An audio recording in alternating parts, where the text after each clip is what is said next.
শতাব্দী প্রাচীন ঐতিহ্য আর ভক্তির মেলবন্ধনে বর্ধমান শহর জুড়ে ধুমধাম সহকারে পালিত হলো মহাপ্রভু জগন্নাথ দেবের পূর্ণ রথযাত্রা উৎসব।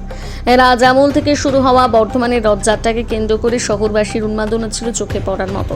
সবচেয়ে আকর্ষণীয় প্রাচীন রথযাত্রাটি অনুষ্ঠিত হয় বর্ধমানের রাজ আমল থেকে চলে আসা ঐতিহাসিক রাধাবল্লভ জিউ মন্দিরে। প্রায় 150 বছরের পুরনো এই ঐতিহ্যবাহী মন্দিরে প্রতি বছরের মতন এবারও নিয়ম নিষ্ঠা মেনে রথযাত্রার আয়োজন করা হয়। উল্লেখ্য, এই মন্দিরে যেমন দুর্গাপুজো এবং জন্মাষ্টমীর সাড়ম্বরে উদযাপিত হয়, ঠিক তেমনই সমান গুরুত্ব দিয়ে পালিত হয় রথযাত্রাও।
আজকে শোভাযাত্রা বেরিয়েছে মহাতাব ট্রাস্ট পরিচালিত বর্তমানে রাধাবল্লভ অন্নপূর্ণা জগন্নাথ মন্দির থেকে।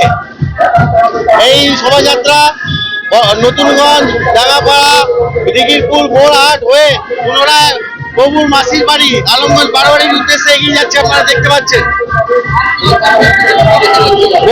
আমাদের ভোগ বিতরণ উল্টো রথে 24 তারিখে বসে খাওয়ার কুপনের মাধ্যমে বসে খাওয়ার ব্যবস্থা করা হয়েছে। আমি সকলকে অনুরোধ করছি, আপনারা যথাশীঘ্র যতটা তাড়াতাড়ি হয় মন্দির থেকে কুপন সংগ্রহ করে কুপন মূল্য মন্দিরে জানতে পারবেন, সেটা সংগ্রহ করে 24 তারিখ উল্টো রথে সহযোগিতা করুন।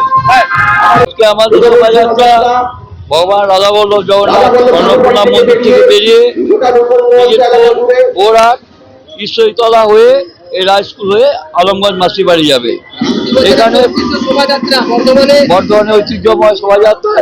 এখানে আমাদের এই এলাকার দিঘিরপুর, নতুনগঞ্জ, বোরহাট, টিকরহাট, কোটালহাট, আলমগঞ্জ, ময়ূরমহল এই সমস্ত এলাকার সমস্ত মানুষ অংশগ্রহণ করেন এবং নানা রকম বাজনা নৃত্য সহ এই শোভাযাত্রা অনুষ্ঠিত হয় প্রতি বছর। এখানে প্রভু যাবেন, 8 দিন মাসি বাড়িতে থাকবেন, উল্টো রথের দিন ফেরত আসবেন। এই কদিন আলমগঞ্জ বারোয়ারিতে মাসির বাড়িতে সেখানে ভক্তদের ভোগ বিতরণ করা হবে। আর আমাদের মূল মন্দিরে প্রতিদিন প্রভুর বিশেষ সেবা, পুজো, ভোগ হবে। আমার নাম বিপ্লব বন্দ্যোপাধ্যায়, সুপারিনটেন্ডেন্ট মহাতাব ট্রাস্ট।